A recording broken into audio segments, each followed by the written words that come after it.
PAC ఔన్నత్యం తగ్గించే కుట్ర బీఆర్ఎస్ చేస్తోందని ఆరోపించారు. ఎమ్మెల్యే ఎన్ఎం శ్రీనివాస్ 10 ఏళ్లలో జరిగిన ఆర్థిక విధ్వంసం బయటకు రాకుండా చేస్తున్నారని ఫైర్ అయ్యారు. రూల్స్ ప్రకారమే పీఏసీ నియామకం జరిగిందని చెప్పారు ఎన్ఎం. 10 ఏళ్లలో జరిగిన ఖర్చుల విధ్వంసం పీఏసీ తేల్చుతుందన్నారు ఎన్ఎం శ్రీనివాస్. ఈరోజు మేము పబ్లిక్ అకౌంట్స్ కమిటీ తొలి సమావేశానికి అటెండ్ కావడం జరిగింది. బీఆర్ఎస్ నుంచి ఎన్నిక కాబడ్డ నాయకులు మొదలే ఒక నిర్ణయానికి వచ్చినట్టు కనపడ్డది. పబ్లిక్ అకౌంట్స్ కమిటీ యొక్క ఔన్నత్యాన్ని తగ్గించాలి. రేపు పబ్లిక్ అకౌంట్స్ కమిటీ ద్వారా గత 10 సంవత్సరాల్లో జరిగిన ఆర్థికపరమైన విధ్వంసం ప్రజల దృష్టికి రాకుండా చైర్ మీద ఆ కమిటీ మీద బురద జల్లాలే, ఆ గౌరవాన్ని తగ్గించాలని ఒక కుట్రపూరితమైన ఆలోచనతోటి ఈరోజు బీఆర్ఎస్ పార్టీ సభ్యులు పీఏసీ మీటింగ్కి వచ్చిండ్రు. అన్ని ఆనవాయితీలు గౌరవ స్పీకర్ గారు పాటించిండ్రు.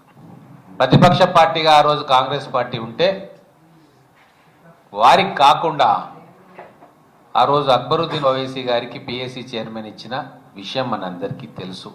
చాప కింద నీరులాగా ఆ రోజు బీఆర్ఎస్ పార్టీ వ్యవహారం కొనసాగించింది. మొదలే ఒక ప్రీ డిటర్మైండ్ ఒక ఆలోచనతోటి వచ్చిండ్రు. స్పీకర్ గారి మీద పౌరుష పదజాలంతో దాడికి దిగిండ్రు. కనీసం కేంద్ర ప్రభుత్వానికి సంబంధించిన అకౌంటెంట్ జనరల్ కూడా అక్కడ ఉంటారు. సభ్యతగా సంస్కారయుతంగా పీఏసీ మీటింగ్స్ జరగాలి అన్న ఇంగిత జ్ఞానం కూడా మరి మంత్రులుగా చేసిండ్రు. సీనియర్ శాసనసభ్యులు ఉన్నారు బీఆర్ఎస్ తరఫు నుంచి. మరి ఎందుకు ఆలోచన వాళ్ళు చేయలేదో మాకు అర్థం కాదు. ప్రతి దగ్గర కూడా నానా యాగి చేయాలి. ముఖ్య ఉద్దేశం మాకు అనిపించింది ఏంటంటే ఖచ్చితంగా 10 సంవత్సరాల్లో జరిగిన అక్రమాలన్నీ కూడా ఈ పీఏసీలో వెలుగుకు తీస్తాం.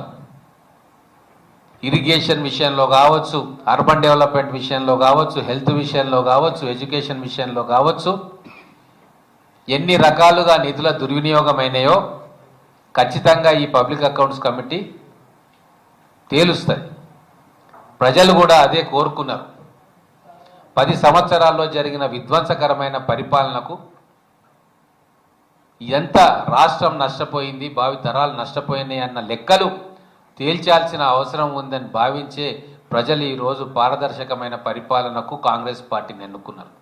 నిక్కచ్చిగా గతంలో జరిగిన తప్పులను చట్టబద్ధంగా వెలికి తీసి ప్రజల ముందు ఉంచే కార్యక్రమమే అకౌంటబిలిటీ, ట్రాన్స్పరెన్సీ ఉండాలని చెప్పి పబ్లిక్ అకౌంట్స్ కమిటీని ఏర్పాటు చేశారు.